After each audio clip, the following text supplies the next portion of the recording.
설마 했는데 코로나19 신규 확진자 600명을 넘어섰습니다. 지난 3월 신천지 집단 감염 이후 처음으로 600명을 넘긴 겁니다.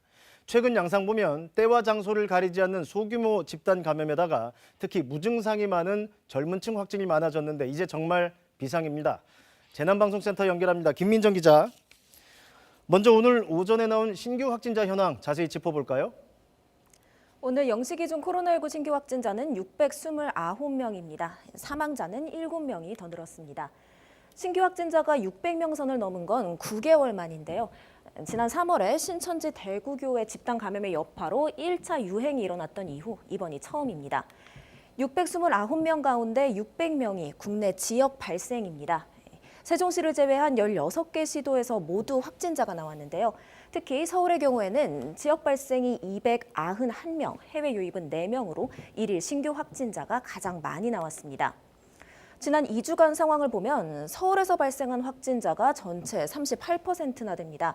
경기도도 23.9%, 수도권이 가장 높은 비중을 차지하고 있는데요. 최근 경향을 보면 수도권뿐만 아니라 그 외 지역까지 규모는 비교적 작지만 다양한 집단에서 감염이 이어지고 있습니다.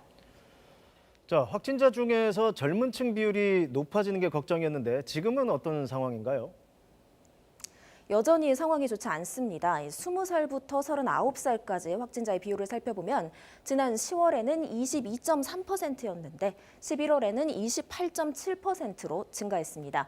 또 최근 사흘 동안에는 전체의 32.3%가 20, 30대 확진자였습니다. 전국적인 소규모 감염에 더해서 사회활동이 왕성한 젊은 층을 중심으로 코로나19가 유행하고 있는 것으로 볼 수 있겠습니다. 물론 젊은 층의 치명률이 높지는 않습니다. 연령대별 사망자 누계와 치명률을 보면 20대의 경우에는 지금까지 단 한 명도 사망자가 발생하지 않아서 치명률이 0%입니다. 30대도 사망자가 2명 나와서 치명률이 0.04%입니다. 하지만 무증상자가 많은 이 젊은 층을 중심으로 코로나가 유행하면 이게 다시 고령층에 전파될 수 있는 위험이 그만큼 커질 수 있어서 걱정입니다.